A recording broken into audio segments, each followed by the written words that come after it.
margouillat. Il y a très très longtemps, le margouillat était mandarin à la cour de l'empereur de Chine. Et pas n'importe quel mandarin, mais Tashsung, le plus riche, le plus dépensier et le plus vaniteux mandarin qui ait jamais existé. Dans les cuisines de Tashsung, le riz ne cuisait que dans des marmites d'argent au-dessus de la flamme de bougies de cire. Ces meubles étaient en or massif et même l'empereur aurait eu du mal à mesurer ses richesses avec celles accumulées dans le palais de son mandarin. Le meilleur ami de Tashsung était un autre mandarin, Wun Kei. C'était un homme assez riche lui aussi, mais connu d'abord pour sa grande sagesse, son bon cœur et sa modestie. Et comme l'empereur jugeait ses qualités plus précieuses que l'or et l'argent, il avait nommé Wun Kei son conseiller. Un soir, lorsque Tashsung vint visiter son ami comme d'habitude, il le trouva en train de contempler un petit corail délicatement sculpté. « Oh, quel objet charmant! D'où vient-il? C'est la première fois que je le vois chez toi, dit Tashsung. C'est un cadeau de Sa Majesté, expliqua Wun Kei.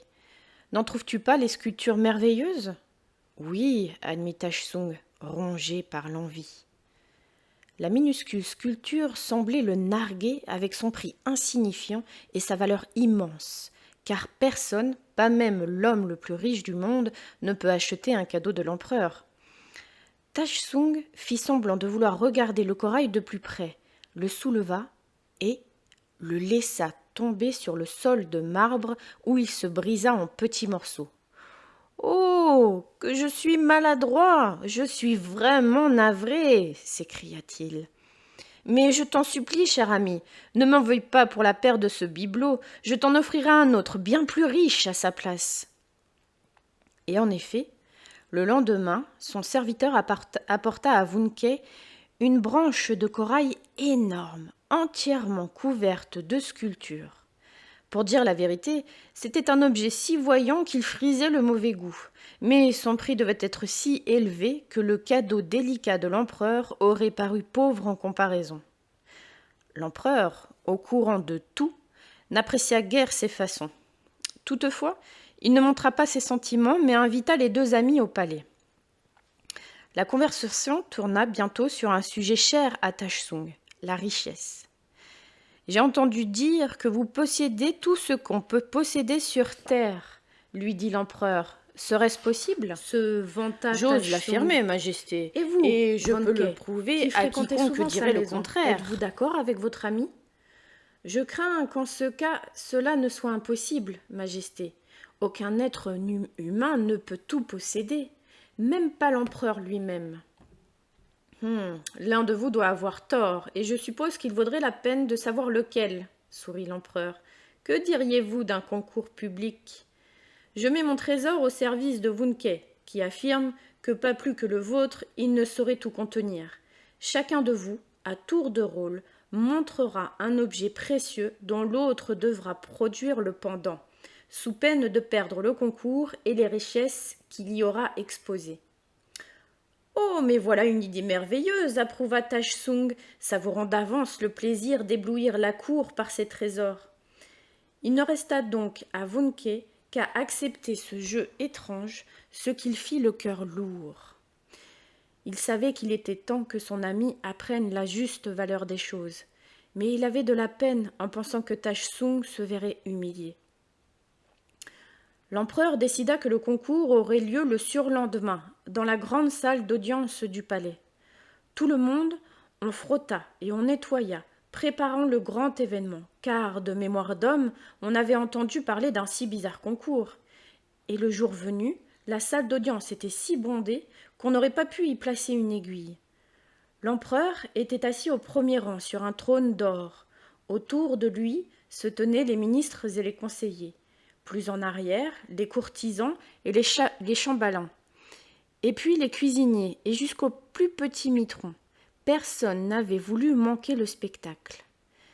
Des musiciens frappèrent des gongs et Wun Kei et Tashsung, suivis de leurs visiteurs portant des coffres et des boîtes fermées, entrèrent enfin, s'inclinèrent devant l'empereur, puis se placèrent chacun d'un côté de la salle. Tashsung était habillé d'une magnifique tunique de brocart vert. Son ami, drapé dans la robe sombre des conseillers, tenait un petit paquet qu'il déposa avec précaution sur une table. Toute l'assemblée se demandait quel trésor précieux pouvait bien s'y trouver. Le gong résonna à nouveau, marquant le début du concours.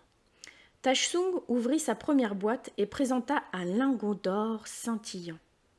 « J'en ai un aussi, dit Wun-Kei, montrant le sien. Et voici un collier de diamants. Et voici le mien, répliqua son ami. Et le jeu continua devant un public émerveillé de tant de richesses assemblées. Tresses de perles et coupes de cristal, défenses d'ivoire, livres rares, soie brodée d'argent, fourrures de pays lointains, parfums dans des carafes de jade, tapis chatoyants, épées démasquinées.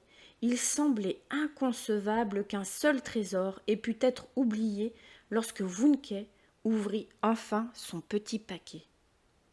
« Et ceci, l'avez-vous aussi » Tashsung pâlit, tandis que les courtisans, abasourdis, regardaient l'objet qui clôturait le concours d'une façon si inattendue. C'était une marmite de terre noircie par la suie, une marmite à cuire le riz, si ordinaire qu'on la trouve même dans le plus humble foyer. Et puis, un éclat de rire fusa du fond de la salle où se tenaient les petits mitrons, s'amplifia en descendant les gradins où se tenaient les chambellans et finit par gagner les ministres, gênés mais incapables de prolonger leur silence poli. Il fallut que les musiciens frappent les gongs de toute leur force pour que l'empereur puisse enfin déclarer Wun-Kei vainqueur. Les vraies richesses ne sont pas les choses les plus rares, mais les plus utiles, dit-il. C'est parce que ces casseroles sont en argent massif que Tashsung a été incapable de nous montrer la marmite de terre qui est le premier trésor du jeune ménage de paysans, comme son trésor le grain de riz, la goutte de pluie, le bourgeon qui s'ouvre, le vent du large. C'est parce qu'il n'a eu Dieu que pour la perle, le diamant, l'émeraude et les parfums rares, parce qu'il a été trop fier de ces faux trésors, que Tashsung les a perdus. Et que reste-t-il d'un homme riche, dépouillé de ses richesses ? Tashsung était si honteux qu'il n'avait plus qu'un seul désir, disparaître dans une fente ou derrière une poutre, devenir invisible. Il se sentit diminuer, se ratatiner tristement. Ses yeux inquiets cherchaient une cachette tandis que l'empereur et les courtisans semblaient devenir des géants. Tashsung leur jeta un dernier regard plein de regret et disparut dans une fente du plancher. Il s'était transformé en margouillat. Jusqu'à ce jour, il n'ose se montrer qu'au crépuscule, de peur de rencontrer quelqu'un qui l'aurait connu jadis lorsqu'il était encore mandarin. Mais à la tombée de la nuit, lorsque les ombres s'allongent et couvrent la campagne d'un voile bleu, il sort de son trou et se retrouve au plafond d'une paillote. Il observe d'en haut le dîner frugal de ses hôtes, les paysans. Alors, voyant la marmite de terre où il puise le riz, il fait claquer doucement sa langue, clac, clac, clac, clac, en se souvenant des richesses perdues. « Petit frère, veux-tu bien laisser ce pauvre Tashsung tranquille » dit la sœur aînée au petit garçon, qui, ayant fini son repas, s'apprête à faire la chasse aux minuscules lézards verts. Car de toute sa gloire d'antan, le margouillat n'a gardé qu'un pan de sa tunique de brocart et son nom hautain de mandarin. Voilà, j'espère que cette histoire vous aura plu et surtout n'hésitez pas à partager ce que vous avez pu penser ou retenir à propos de cette histoire et quelles petites leçons aussi vous pouvez en tirer pour vous et ce qui peut se passer dans votre vie. Voilà, surtout prenez soin de vous et à la prochaine histoire.